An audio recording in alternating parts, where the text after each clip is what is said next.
Hello, you wonderful people, and welcome to another episode of Not Too Comic Book. This being a show, we're talking about TV shows that are adaptations of comic books. For today's episode, I'm going to talk about the latest episode of iZombie. A lot of interesting things went down in this episode, so let's break it down. First and foremost, a very interesting case where it's like, oh yeah, here's the brain of a car salesman, but it's not just Ravi who ate it. Liv has to eat it too, and I love that it turns into this competition, because at first they have to do this whole raffle thing, which you're like, why do we have to do this? Because I love the prizes. It's like it's connected to like a car for like the department or whatever, something like that. And they're like, well, I'm not really a car person. And Clive's like, well, then don't win. And then it's like, oh, the prize for the person who sells the most is a bike. Well, all the mountains are outside of Seattle. And then he says, well, don't win if you don't win a bike. But like I said, they're not in it. But then it's like, it turns into a nasty competition because the brain kicks in and they're both trying to compete with each other over selling tickets. At one point, Robbie's trying to butter up Peyton, and she's like, I already sold to Liv. He's like, you did.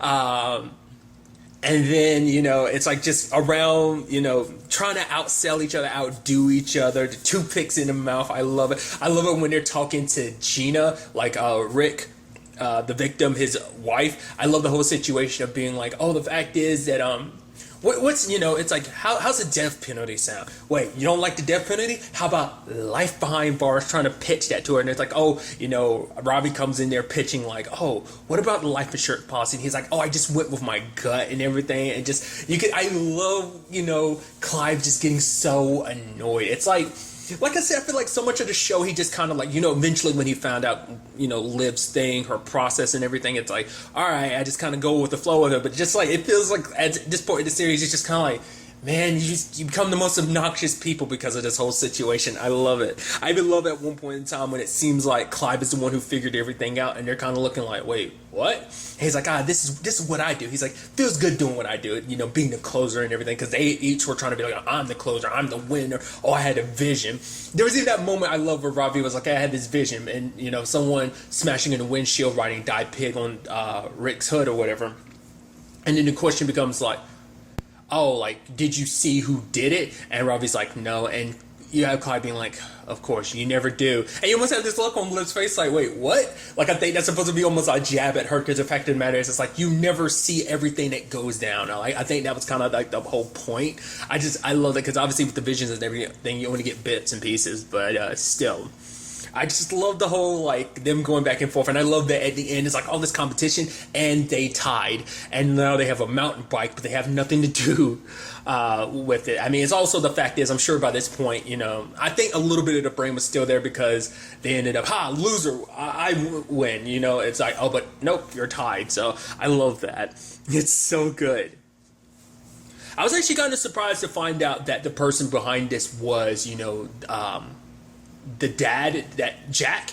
Because I was thinking like, oh, what's most likely is that his daughter did do it, but then he's just covering for her. But because the moment he started listing off the stuff that Steve of how he did, I was like, no way. Like, she had to coach you, but why would she coach you into that? Maybe, but I thought like, oh, it's a dad protecting his daughter type of situation. But it seems like, no, it was just him, because he knew what she was capable of doing. So he just read through kind of like understanding how she did what she did. So he just applied it in a situation, because like that guy, Rick, destroyed his life. Like, he took his idea, which ended up leading to him getting fired, because as they constantly tell you throughout the episode, this business is a blood sport. It's very cutthroat, pretty gnarly. So it's a very interesting case on its own, but it's so interesting to see how everything kind of connects to itself. Well, for one, obviously, like, Liv is spending more time with her dad and everything, but we get a little more insight into his situation, which is kind of crazy when you think about it. I mean, literally, he started the whole situation. Like, he's, the creator of zombies and stuff like that. And I love that he tries to later on lie, be like, oh, I became a zombie because of the flu thing at the end of season 3. Yeah, at the end of season 3, it's like, oh, the flu shot thing is why I became a zombie. It's like, which we're like, no, bullcrap, you're OZ zombie. Where Liv is OZ zombie, well, that's being redundant saying zombie, but she's OZ, you're super OZ, because you're patient zero, essentially. I mean, you're the one that made the whole utopium situation in the first place, because he was trying to perfect it more and more, and that's kind of what led to zombieism getting created, so that's interesting.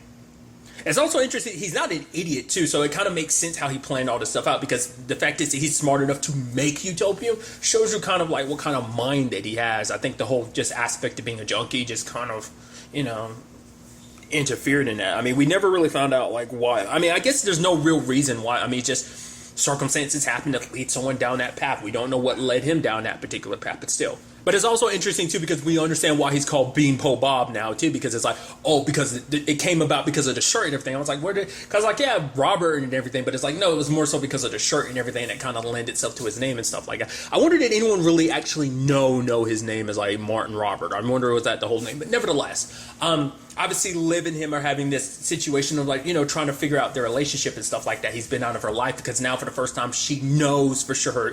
Once again, we found out last episode she was under the assumption she knew who her dad was, but turns out not to be the case. But now it's the whole thing of like, trying to get in his life. It's like, oh, he's finding out he's a zombie. He knows you're a zombie and everything.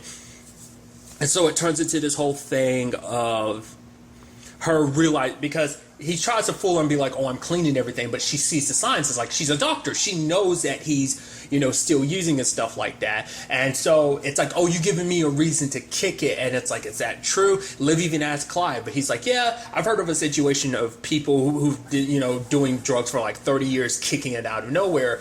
But he's heard of it, but he's never seen it himself, so it leaves Liv in this complicated situation. It's actually interesting because of this case, it actually made her kind of change her mind, seeing like how much her dad was willing to do for her daughter. I guess that kind of like resurged that in her mind to be like, I'm gonna give him a chance, like, because the fact of the matter is I want to know my dad. I want him to be a part of my life. I haven't known him all of my life, so I want to kind of change that. I mean, he wants to make a change. He's willing to, so why can't I be willing to give him a chance? She's like, I might kind of get screwed over in this department, but why not take the chance, So I think that's kind of pretty dope, which obviously would be even more dope if it wasn't for the fact is we know he's a bad guy, that he's doing a lot of terrible stuff behind the scenes. It's actually kind of interesting because I think maybe on some level you can make the argument he's probably thinking, I am doing this for Liv, she's a zombie and everything, so like I'm trying to protect all zombies by doing what I'm doing. So in a sense, like I am helping her, I am doing this for her. Will he actually kick the Utopium? I don't know. I mean, apparently he's been doing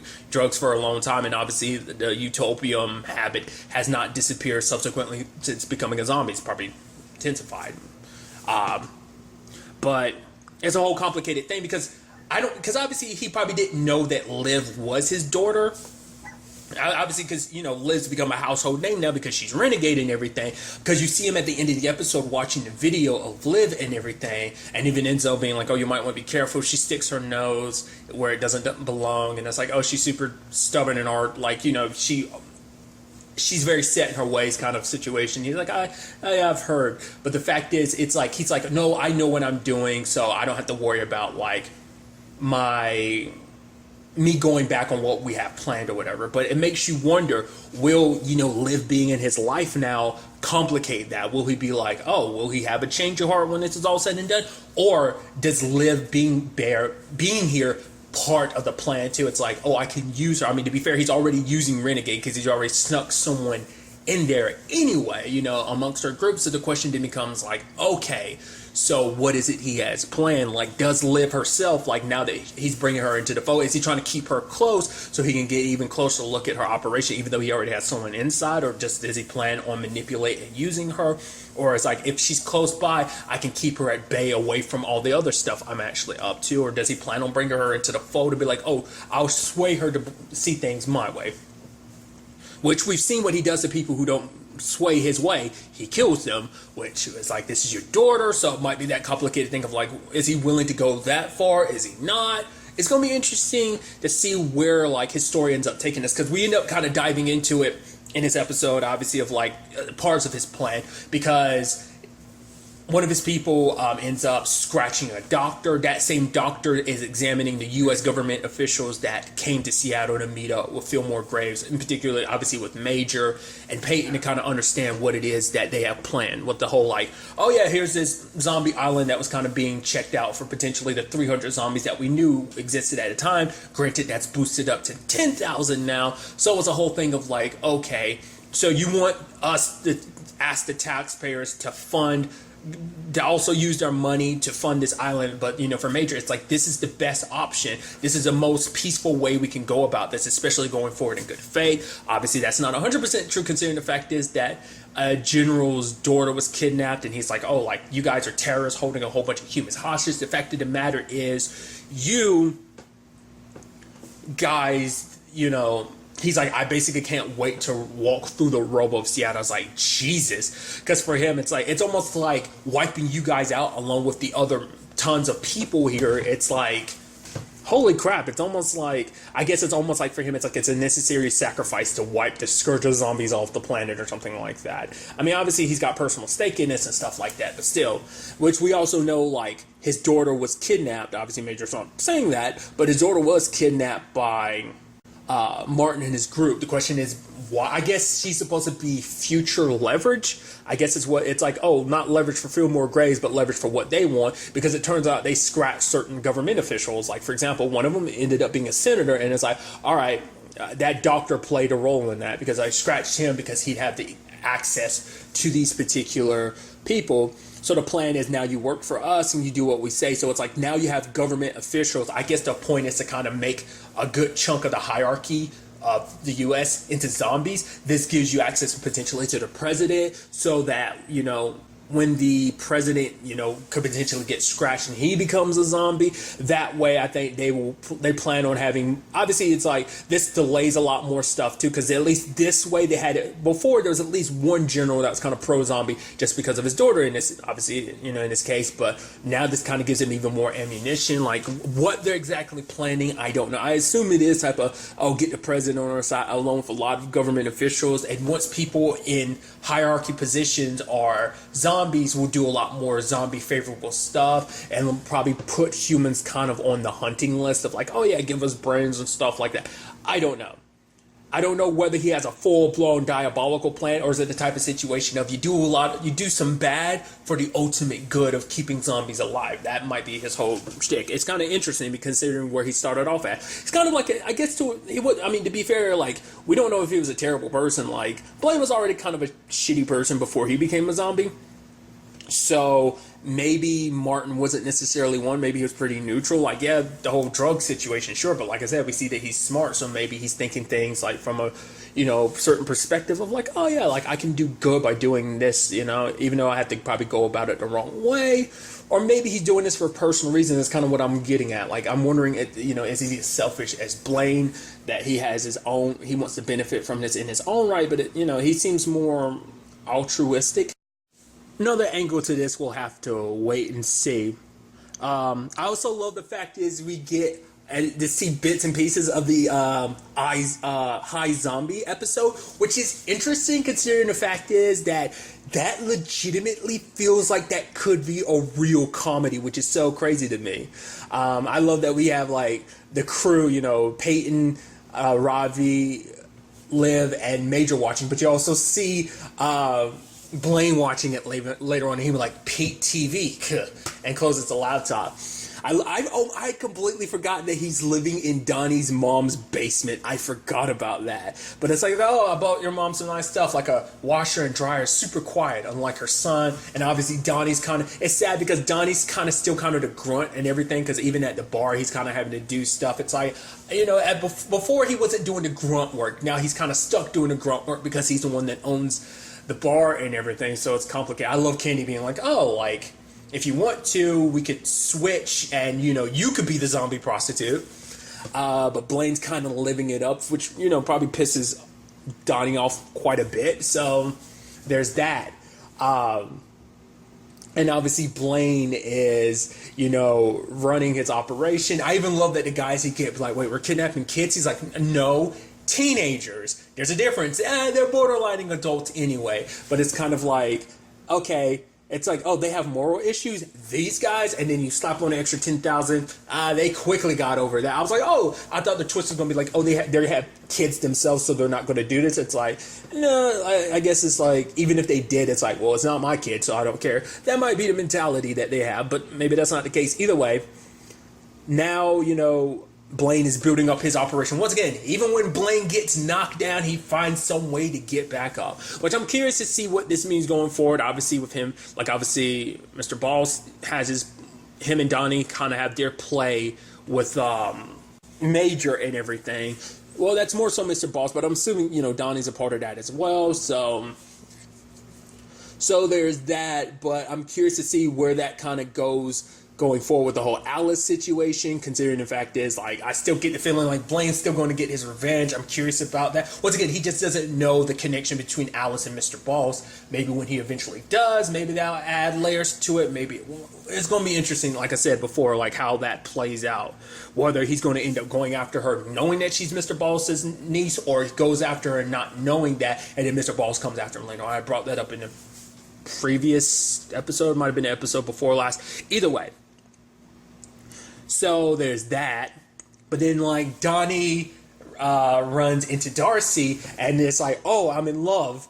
It's like, I love that. It's like, who playing this love song? I thought there was a no love song policy, but it's like, oh my God, he's head over heels. He's been like, oh yeah, the matchmaker said I'd find the perfect woman. But then I was like, oh, this is about to get complicated because Donnie doesn't know about her being Fralick brain, not only because she's going to die, but also that the fact is her brain's going to be sold to Blaine. Blaine is selling her brain to someone. I was like, oh, Donnie's not going to know that. But again, it's like, oh no, like that's the Fralick brain girl, like Blaine. So it's like, oh yeah, it's and it's like, oh, Donnie kind of gets a little sad. Him and her kind of had this back and forth until that happened.